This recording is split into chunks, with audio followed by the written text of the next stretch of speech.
So battery पण ह्याची संपल्या. वा वा वा वा वा वा वा. So let's start the lecture.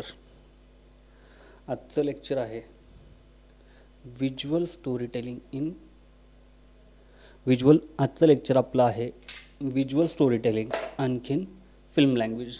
होय, चित्रपटाची स्वतःची अशी वेगळी भाषाशैली असते. ती काय असते, कशी असते, हे आता आपण या लेक्चरमध्ये जाणून घेणार आहोत. यामध्ये दृश्य आणखी चित्रपट भाषा, दृश्य कथन आणि चित्रपट भाषा, फिल्म मेकिंगची मूलभूत तत्वे आणि ऑनलाईन कोर्स हे आता आपण बघतच आहोत. ओके, तर आता आपण पुढच्या स्लाईडकडे जाऊ. यामध्ये हे व्हिज्युअल स्टोरी टेलिंग म्हणजे नेमकं काय हे आपण बघणार आहोत. व्हिज्युअल स्टोरी टेलिंग का महत्त्वाचं आहे सिनेमामध्ये? कारण की सिनेमामध्ये आपण गोष्ट सांगत नाही, आपण दाखवतो. व्हिज्युअल स्टोरीमध्ये आपण दाखवतो. ओके, शब्दापेक्षा दृश्याद्वारे कथा सांगितली जाते.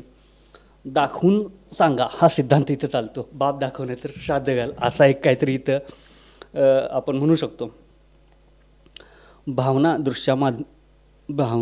दृश्यातून व्यक्त होतात. या ठिकाणी हा प्रिन्सिपल चालतो. त्यानंतर आता आपण बोलू व्हॉट इज फिल्म लँग्वेज. भाषा म्हणजे नेमकं काय? तर चित्रपटातील दृश्य संवादांची पद्धत म्हणजे system of visual communication in film. Visual communication, I repeat, visual communication. मग यामध्ये आपण शॉर्ट्स, अँगल, प्रकाश, लाईट, ध्वनी म्हणजे साऊंड आपण वापरून ती स्टोरी सांगतो. त्यानंतर प्रेक्षकांना कथा समजते. सिनेमाच्या व्याकरणाची भूमिका. जर तुम्हाला व्हिज्युअल स्टोरी टेलिंग येत असेल तर तुम्ही फिल्म मेकिंग इझिली करू शकता. चित्रपट अधिक आकर्षक बनतो. ह्याचं महत्त्व काय इतकं मॅटर करते? व्हाय व्हिज्युअल लँग्वेज मॅटर्स. चित्रपट अधिक आकर्षक बनतो. संवादाशिवाय अर्थ व्यक्त होतो. तिजा तेरा रंग तमे तो. ज्यावेळी चकदेमध्ये असं शाहरुख खान बसतोय त्यावेळी बसण्याला पण काहीतरी अर्थ आहे. तिथं डायलॉग नाही, तिथं डायलॉग अजिबात नाही, खरं तिथं काहीतरी मिनिंग आहे ना. That's called power of visuals. वातावरण तयार होतं, कथन अधिक प्रभावी बनते. भाग मिल्खा ते कॅमेरा एक सलग रेकॉर्ड करतो. What is shot? तर यामध्ये कॅमेरा एक सलग रेकॉर्ड केलेला भाग. ओके, एक आपण शूट करतो. चित्रपटाचा मूलभूत घटक आहे. वेगवेगळ्या शॉट्सचा वेगवेगळे अर्थ देता येतात. वेगवेगळ्या शॉटचे वेगवेगळे अर्थ देता येतात. भावनांवर परिणाम होतो. याचा भावनांवर परिणाम होतो म्हणजे तुमच्या as a audience feeling change होतात किंवा फिलिंग तुमच्यामध्ये शॉर्ट्स किंवा व्हिज्युअल्सद्वारे तयार केले जातात. ओके, त्यानंतर आपण बोलू एक्स्ट्रीम लॉंग शॉट म्हणजे काय. आता हा का वापरला जातो? प्रत्येक महत्त्वाचं म्हणजे प्रत्येक ठिकाणी ट्रीटमेंटचा भाग आहे. उगाचच घेतल्याने वापरले असं होत नाही. मग तिथं तुमची स्टोरी ऑडियन्सपर्यंत पोहोचतच नाही. खूप मोठे क्षेत्र दाखवायचे. फॉर एक्झाम्पल फुटबॉल स्टेडियम दाखवायचा आहे, डोंगर दाखवायचा आहे, स्वित्झर्लंड दाखवायचा आहे, मोठी बिल्डिंग दाखवायची, त्यावेळी एक्स्ट्रीम लॉंग शॉट. पात्रे लहान दिसतात. यामध्ये तुमचं एखादा कॅरेक्टर तिथं उभारले म्हणजे आता समजा आता युद्धाचा सीन आहे आणि युद्धाच्या सीनला असं सैनिक अशा डोंगराच्या खाली हे घेऊन आपापला ताफा घेऊन उभारलेत. हा एक लोकेशनची ओळख करून देतो. लोकेशन रजिस्टर होणं फार महत्त्वाचं आहे. तो सीन घडतोय कुठं हे आपल्याला एक्स्ट्रीम लॉंग शॉटमधून कल्पना येते. सुरुवातीला वापरला जातो. ह्याला एस्टॅब्लिश शॉट पण म्हटलं जातं. आता तुम्ही बघू शकताय की इथं बघा, हा माणूस उभारला आहे, हा इथं डोंगराच्या समोर उभारला आहे, ही गाडी इथं आहे, हे ह्याच्यावरून रजिस्टर होते की नेमकं एक्झॅक्टली लोकेशन काय आहे. त्यानंतर येतो लॉंग शॉट. लॉंग शॉट म्हणजे एखादं पात्र पूर्ण दिसतं तुम्हाला पासून पायापर्यंत. आजूबाजूचं वातावरण दिसतं, कृती स्पष्ट होते, आणखीन ॲक्शन दृश्याद्वारे सांगितले जातात. म्हणजे फॉर एक्झाम्पल फाईट सीन असेल, ओके, तर कॅरेक्टरचं सराउंडिंग काय आहे, तो कोणता. आता मी इथं बसलो आहे, हा लॉंग शॉटमध्ये घ्यायचं झालं तर मी माझ्या एक होम स्टुडिओमध्ये बसलो ना. हां, तर माझ्या बॅकग्राऊंडला माझी रूम आली, हे सगळं आलं. ओके, हा आहे लाँग शॉटचा. आता आहे बघा, इथं लक्षात येते की हे कॅरेक्टर इथं उभारलेलं आहे, ह्याची कार इथं आहे, हा या प्रिमायसिसमध्ये आहे. ओके, तिथं एक काहीतरी ही घटना कुठंतरी घडते ना, काहीतरी आहे तिथं. Okay, medium shot. Medium shot म्हणजे कमरेपासून वरचा भाग, म्हणजे आपल्या इथून वरचा. ओके, संवाद टॉकी शॉट किंवा जिथं कॅरेक्टर्समध्ये डायलॉग आहे तिथं हा अधिक प्रभावीपणे नैसर्गिक अंतर वाटते. म्हणजे आता मिड शॉटमध्ये कसं की बाबा नॅचरल वाटतं, तिथं मुलाखतीमध्ये वापरलं जातं. हे सगळं आहे यामध्ये. आता मिड शॉटचं आपण इथं दाखवू शकतो. या बघा, हा मिड शॉट आहे. ही लोक पूर्ण त्यामध्ये दाखवलेली नाहीत. ओके, त्यानंतर ना आता बघू आपण क्लोजअप. क्लोजअप का वापरायचं? एक्सप्रेशन, भावना काय आहेत कॅरेक्टरच्या. चेहरा स्पष्ट दिसतो, मी काळा आहे, गोरा आहे, जाड आहे, कसा आहे, कुरूप आहे, सुंदर आहे, तो माझ्या क्लोजअपमधून दिसतो ना. भावना ठळक दिसतात. मी चिडलोय का, मी रागावलोय का, माझ्या फिलिंग लक्षात येतात ना त्याच्या क्लोजवरून. जर एक्स्ट्रीम क्लोज असेल तर माझे एक्सप्रेशन नाही दिसणार तिथं, माझ्या पर्सनॅलिटीला तर नाहीच दिसत. प्रेक्षकांशी जोड निर्माण होते. तुम्ही ऑडियन्सशी कनेक्ट करू शकता क्लोजअपमध्ये. आता मी एक व्लॉगर आहे, सपोज मी आता एकदम 16 mm वाईडमध्ये मी असा एक असा शॉट घेतला की हा सगळं दिसतं, आणि मला जिथं काय महत्त्वाचं बोलायचं आहे तिथं मी झूम करणार.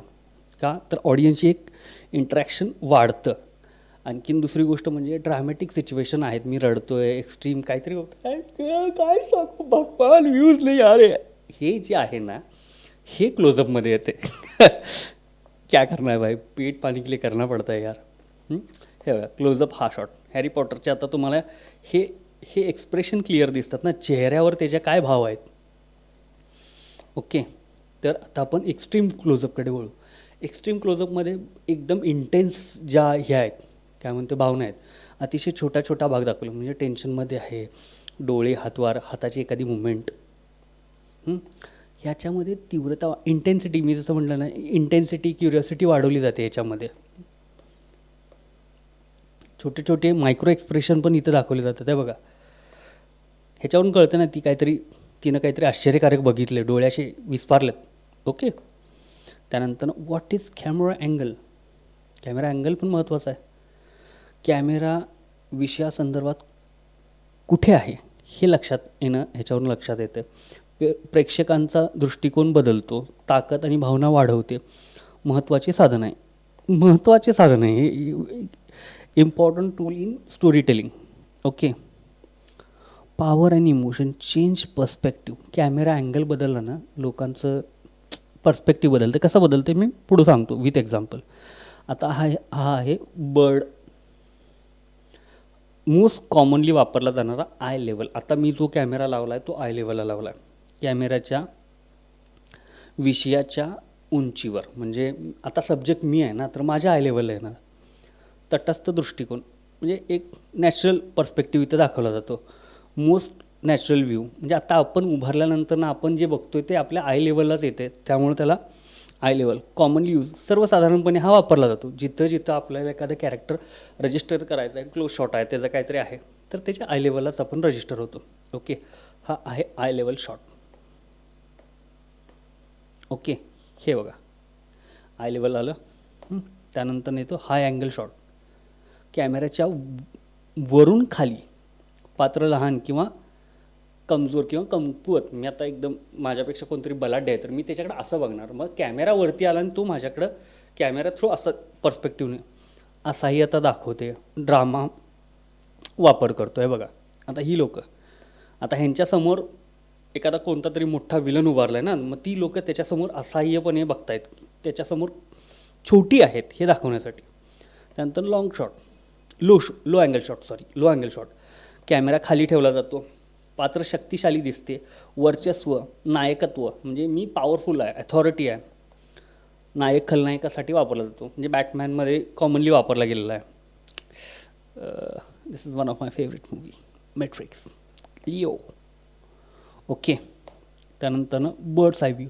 अजून तुम्हाला चांगल्या पद्धतीनं दाखवणं म्हणजे ड्रोन शॉट आपण आता कॉमनली बघतोय ते अगदी वरून घेतलेला शॉट, संपूर्ण दृश्य दिसते, लहान पात्रे दिसतात, नाट्यमय प्रभाव. तुम्हाला तो लँडस्केप जेवढ्या जास्त मोठ्या पद्धतीनं दाखवता येईल तसा. हे बघा बर्ड्स आय व्ह्यू इथं मला लक्षात आलं ना की केवढा आवाका आहे काय. त्यानंतर डच अँगल. ओके, कॅमेरा थोडा तिरका ठेवला जातो, म्हणजे मी असा आहे ना तर असा ठेवला जातो. त्यामध्ये तणाव, अस्वस्थता, अस्थिरता दर्शवते. थ्रिल आणि हॉरर यासाठी मोस्टली वापरला जातो. मोस्टली हॉरर आणि थ्रिलमध्ये वापरला जातो. इंटेन्सिटी ज्यावेळी वाढवायची आहे तुम्हाला, टेन्शन बिल्ड करायचं आहे, त्यावेळी डच अँगल वापरला जातो. ओम भगनी भागवदरी त्यावेळी तुम्ही डच अँगल घेऊ शकता.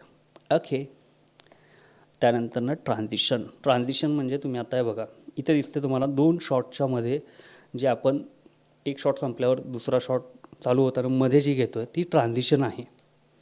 ओके, म्हणजे एका शॉटमधून दुसऱ्या शॉटमध्ये जाताना 2 दृश्य जोडण्यासाठी आणि गती नियंत्रित करण्यासाठी एकदम स्पीडी वाढलं आहे तर त्याला स्लो करण्यासाठी देखील ट्रान्झिशन वापरलं जातं.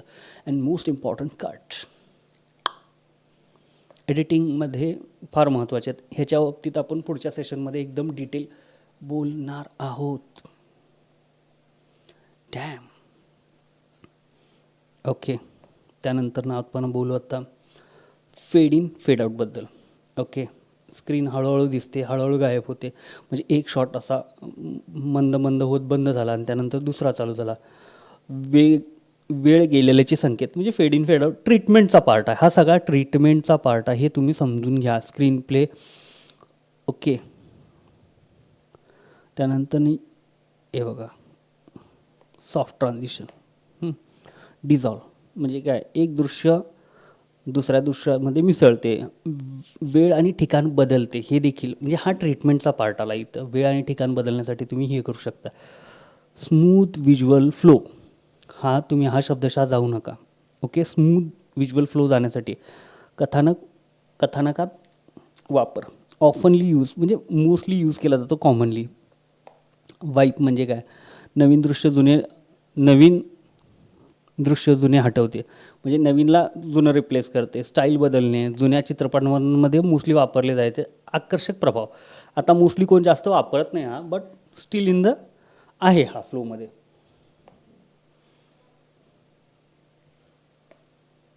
Visual grammar, sorry dutch dissolve झालं. Okay, again. ओके, कंपोजिशन म्हणजे तुमच्या फ्रेममध्ये काय काय दिसते, त्याची अरेंजमेंट कशी केली तुम्ही, हे तुम्हाला इथं कंपोजिशनमध्ये लक्षात येते. प्रेक्षकांचे लक्ष नियंत्रित करणे, संतुलित दृश्य आकर्षक दिसतात. म्हणजे जर तुमची कंपोजिशन चांगली असेल ना तर व्हिज्युअल अतिशय उठून दिसतात. व्यावसायिक व्हिडिओमध्ये ह्याचं फार महत्त्व आहे. कमर्शियल जर तुम्ही कामं घेत असाल तर कंपोजिशन तुमचं चांगलंच पाहिजे bro, there is no excuse. आता आपण रूल ऑफ थर्डबद्दल बोलू. तर रूल ऑफ थर्डमध्ये फ्रेममध्ये अशा लाईन्स असतात. ह्याच्या एक फ्रेम 9 भागात विभागली जाते. विषय रेषेवर ठेवला जातो. संतुलित बॅलेन्स, टू क्रिएट बॅलेन्स, कंपोजिशनमध्ये बॅलेन्स करण्यासाठी आणि सर्वत्र वापरला जातो. मोस्टली कॉमन वापरला जातो. आणि हे का, तुमचा ऑब्जेक्ट मध्ये नको इथं कुठं तरी, या एकतर इथं पाहिजे, इथं पाहिजे. ओके, आता ही टॉकिंग स्पेस झाली त्याची. त्यानंतर ना ते कंटिन्युटी महत्त्वाची. आता मी आता ब्लॅक कलरचा शर्ट घातला आणि अचानकच रेड कलरचा झाला आहे तर ही कंटिन्युटी मिस होणे, सुसंगतपणा पाहिजे. आता मी दरवाजा उघडला आणि लगेच मी ॲमेझॉनमध्ये कुठल्या तरी शहरात बाहेर पडलो, कंटिन्युटी पाहिजे. गोंधळ क्रिएट होत नाही, गोंधळ टाळला जातो कंटिन्युटीमार्फत. शॉर्ट्समध्ये एक कंटिन्युटी राहते म्हणजे सुसंगत वाटतात,